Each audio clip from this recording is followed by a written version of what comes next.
Magandang umaga po sa ating lahat mga kagarden. May dito aking pinalagyan ko ilaw ng net itong aking garden, at lagi naman akong pinapahirapan itong magwalis gawa na yung puno kahoy na yan baga. Napakadaming punong kahoy.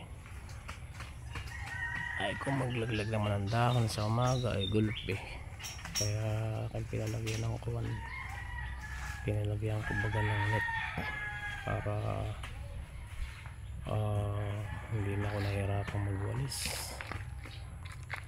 Yan po, yan yung aking mga halaman. May magandang kuwan, hindi na ako mahirapan na magwalis. Yan. Lagi kong kasama dito si Law sa aking pag-aayos nitong garden. Kaming dalawa din na nag-landscape dun sa kabila. Shoutout Law. Shoutout sa iyo.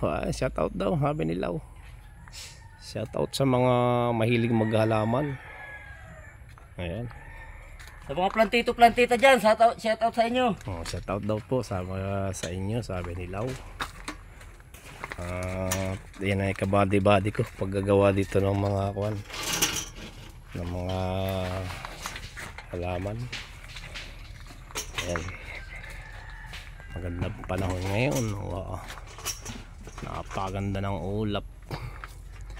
Ito namang kabilang ito ay pipinturahan pa niya. Ay baka naman mamayang hapon ay malalagyan na ito ng net at protection din dito sa mga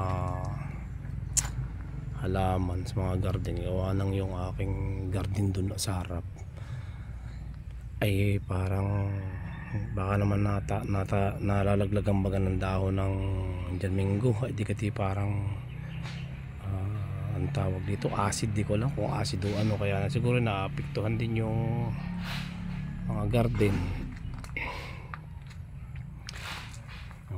Yan po ang aking mga paradise. Yan yung ibang klase ng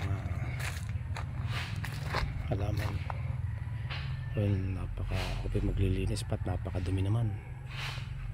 Ayan po, ito po yung aking kulungan ng ibon na nangamatay, walang hatira maski isa. Ito na may kulungan na rabbit ay namatay din, napabayaan po ang aking taga-alaga. Ayan. At maraming salamat po sa inyong lahat. Shout out kay Doc Masibay, parang Doc,